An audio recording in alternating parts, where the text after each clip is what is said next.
Bienvenue sur Télébilingue en ce mercredi 4 février. Depuis une année, les taxis biennois ont souvent été sous le feu des projecteurs médiatiques.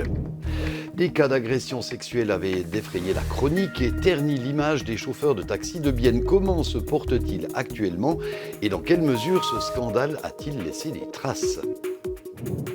Ce 4 février, toutes les 5000 sirènes d'alarme du pays se sont mises à hurler. Il s'agissait bien sûr du test annuel de ces dispositifs d'alerte. Ces tests ont été concluants dans la région de Granges.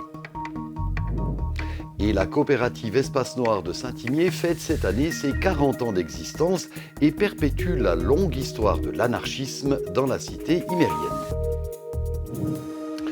Souvenez-vous, en janvier de l'année dernière, plusieurs femmes s'étaient plaintes d'agressions sexuelles dans des taxis biennois à la suite de 2 affaires distinctes qui avaient été traitées par la justice et qui avaient été relayées par la presse.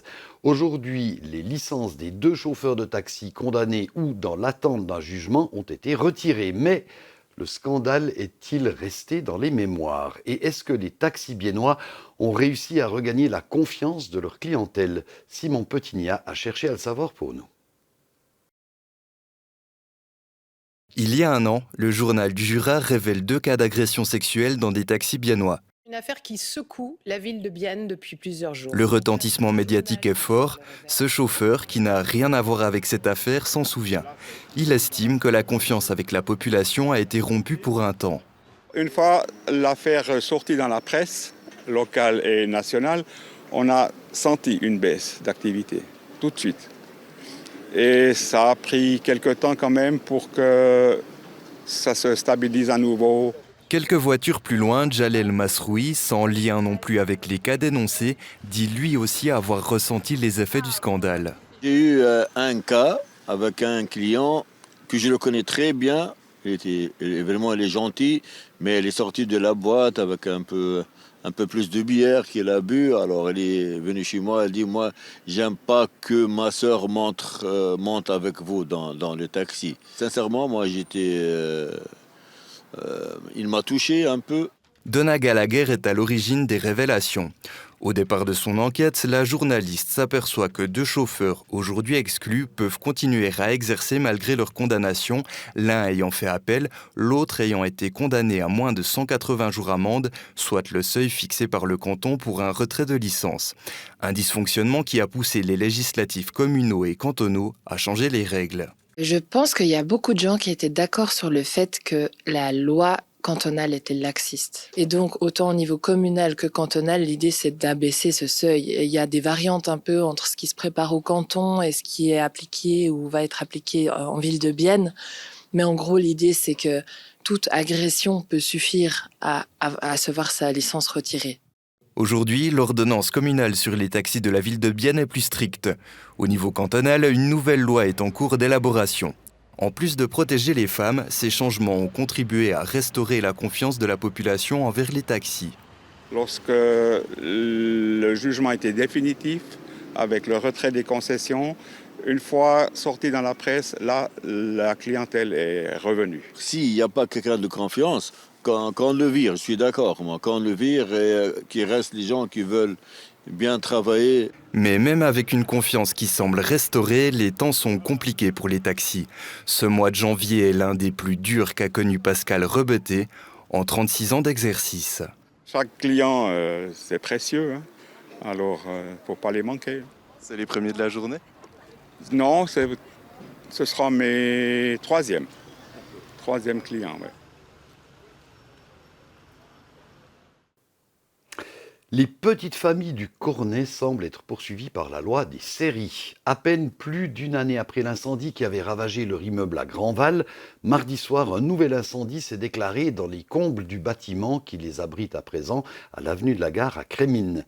La rapide intervention des pompiers a permis de limiter les dégâts. Selon l'équipe de secours qui a été dépêchée sur place, personne n'aurait été blessé et tous les enfants ont pu être évacués. Une enquête a été ouverte pour déterminer les causes de cet incendie. Vous les avez sans doute entendus ce mercredi. Les quelques 5000 sirènes d'alarme de Suisse ont en effet été testées comme chaque année. Ces tests sont nécessaires pour vérifier le bon fonctionnement de ce système d'alerte à la population pour qu'ils puissent effectivement être utilisés en cas d'alerte réelle. 172 de ces sirènes se trouvent sur le territoire du canton de Soleure. 11 d'entre elles dans la région de Granges, où c'est le service de la protection civile qui est responsable de leur contrôle. Le test a-t-il été concluant du côté de Granges? Barbara Reuilly est allée voir sur place pour nous. Dernier contrôle des talkie-walkie avant le test des sirènes. Nicolas Stouki est responsable des opérations. Il communique encore quelques informations importantes à ses collègues dans cet abri de la protection civile à Granges. Elle couvre Bettlach, Selzach et Granges. Und zwar in erster Linie haben wir unsere stationären Sirenen, die hier mit den roten Markierungen. En rouge, on voit la portée de nos sirènes stationnaires. Certaines zones ne sont pas couvertes parce qu'elles en sont trop éloignées. On se rend donc dans ces endroits avec des sirènes mobiles pour alerter la population.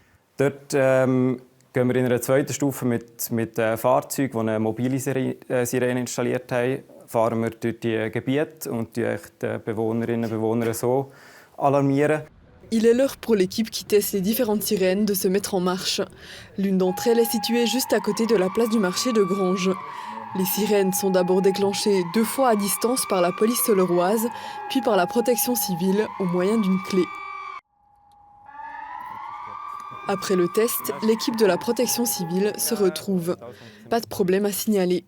Soweit hat eigentlich alles funktioniert. Pour le moment, tout a fonctionné, nos sirènes sont très fiables, le test a été un succès. Wir haben alles erfolgreich testen. Mais que se passe-t-il si les sirènes se déclenchent pour de vrai? Dès que les sirènes se déclenchent, il faut allumer la radio et attendre les consignes des autorités. Le canton de Soleure indique que 100% de ces sirènes fonctionnent. Dans le canton de Berne, 6 sirènes sur 691 n'ont pas hurlé, dont une zélandaise à Rapperswil. Selon des informations recueillies par nos collègues de RTS, des dizaines de détenus se seraient rebellés lundi soir dans la prison fribourgeoise de Bellechasse. Ils se seraient barricadés pendant 3 heures et auraient saccagé les lieux qu'ils occupaient. La raison de leur révolte serait certaine de leurs conditions de détention. La police cantonale a dû venir en renfort pour mater cette rébellion, comme l'ont confirmé les autorités fribourgeoises qui admettent qu'un mouvement de révolte d'une telle ampleur ne s'était jamais vu dans un pénitencier cantonal. Dans le district du lac de Fribourg toujours, l'ancienne gare historique de Sugier qui date de 1903 va bel et bien être détruite. Ainsi en a décidé le tribunal fédéral. Les associations Patrimoine Suisse et Pro-Fribourg avaient déposé un recours contre la décision qui avait été prise de démolir ce témoin du passé. Ce sont donc les transports publics fribourgeois qui ont eu gain de cause et qui pourront construire des infrastructures modernes à la place de l'ancienne gare. Cette décision du tribunal fédéral met fin à une procédure judiciaire qui aura duré 4 ans. L'histoire de Saint-Imier est liée à celle de l'anarchisme international depuis la fin du XIXe siècle. C'est notamment à Saint-Imier que s'est tenu en 1872 le grand congrès de l'Internationale anti-autoritaire. Un endroit continue d'alimenter la flamme du combat anarchiste dans la cité imérienne. Il s'agit de la coopérative Espace Noir qui fête cette année ses 40 ans d'existence. Alors que reste-t-il de l'esprit de Mikhail Bakounine et de James Guillaume dans les murs de cette institution culturelle particulière? Roxane Flamand et Simone Gutfeld sont partis rechercher les traces de l'anarchisme à Saint-Imier pour nous. Saint-Imier, décembre 1984. La coopérative Espace Noir voit le jour, créée par 8 membres fondateurs. Avant que cet immeuble puisse accueillir ses activités et des appartements, il doit être entièrement rénové.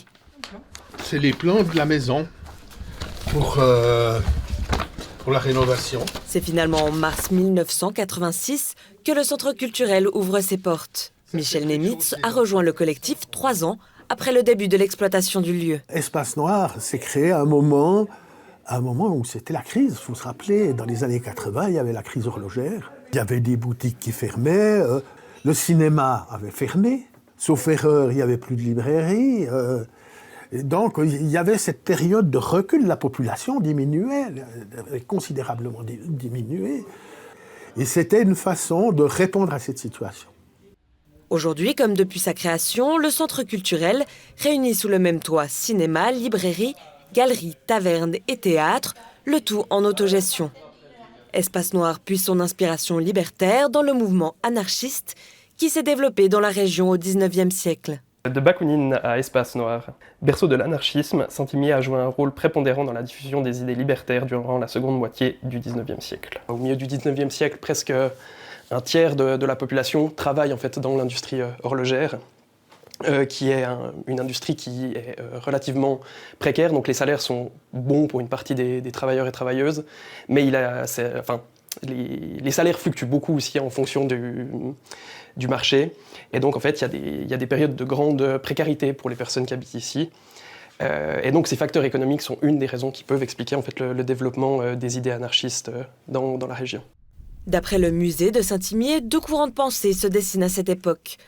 Le communisme emmené par Karl Marx et le fédéralisme, futur anarchisme, porté par Mikhaïl Bakounine. Parmi les ouvriers horlogers ralliés à ce dernier, émerge un mouvement révolutionnaire, la Fédération jurassienne. Ce qui fait qu'on considère Saint-Imier comme l'un des berceaux de l'anarchisme, c'est cette fédération jurassienne qui prend place ici, et qui, même si elle a un ancrage local modeste, avec à son apogée 400 membres, ce qui est relativement peu, trouve un écho à l'international qui est assez important, et qui en fait voit aussi la participation de Bakounine, donc qui est une grande figure de l'anarchisme, qui participe à plusieurs congrès organisés par cette fédération.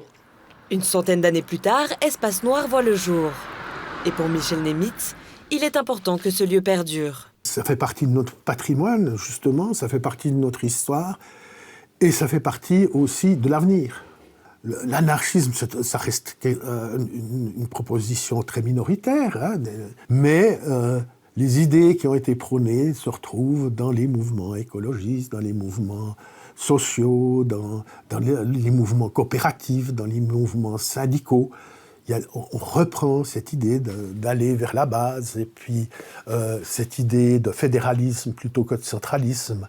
Pour célébrer ce 40e anniversaire, Espace Noir prévoit d'organiser plusieurs événements et activités dans ses locaux au cours de l'année. Les guides gastronomiques les plus connus sont français. On pense bien entendu au Goemio et au Michelin. Mais dans d'autres pays, il en existe aussi, comme le Gambero Rosso italien. Et c'est ce guide qui a listé l'établissement biennois Ristorante Italia, qui y figure en bonne place depuis le 19 janvier. Les critères du Gambero Rosso sont la qualité et la fraîcheur des ingrédients et la créativité typiquement italienne, plus bien sûr la qualité du service. Amélie Fazel a voulu sentir pour nous les saveurs du Ristorante Italia qu'elle a visité juste avant le coup de feu de midi. Poulet au four et pommes de terre. L'un des deux menus du jour proposés ce midi par le Ristorante Italia, fraîchement inscrit au prestigieux guide italien Gambero Rosso. Rien d'étonnant pour le patron. Pour nous, c'était vraiment pas une grande surprise. Pourquoi c'était pour nous la cuisine, la gastronomie, c'est une affaire de famille. On a déjà plus de 45 ans qui travaillent dans la gastronomie avec notre famille en Italie, mais c'était une grande satisfaction. Une satisfaction pour le gérant de ce restaurant situé au centre-ville de Bienne, une adresse régulièrement complète. Cette distinction est-elle le signe qu'il faut voir plus grand ? Non, je pense qu'il ne va pas agrandir. Je pense que pour regarder la qualité du restaurant, aussi pour avoir un bon service pour les clients, je pense que ça va bien comme ça. C'est bien que c'est toujours plein. Comme ça, c'était plus de plaisir pour travailler. Une fourchette sur 3 dans le guide, c'est déjà pas mal pour le patron. Mais il ne prévoit pas de s'arrêter là. Il espère aussi voir la partie pizzeria de son établissement rejoindre le Gambero Rosso, aux côtés de son restaurant. Et de la gastronomie italienne, nous passons à la course à pied suisse. La coureuse de Salzbourg, Jocelyne Wind, a battu mardi au meeting d'Ostrava en Tchéquie le record suisse en salle du 1500 mètres avec un temps de 4 minutes, 6 secondes et 55 centièmes. L'ancien record de cette distance en salle était détenu par Sandra Gasser et ce record datait de 1993. Voilà, c'est ici que se referme notre journal pour aujourd'hui. Merci beaucoup de l'avoir suivi. Je vous retrouve dans quelques instants avec mon invité de l'interview qui est le seul scénariste de manga dans le Jura bernois et dont le premier ouvrage va sortir dans quelques jours. À tout de suite.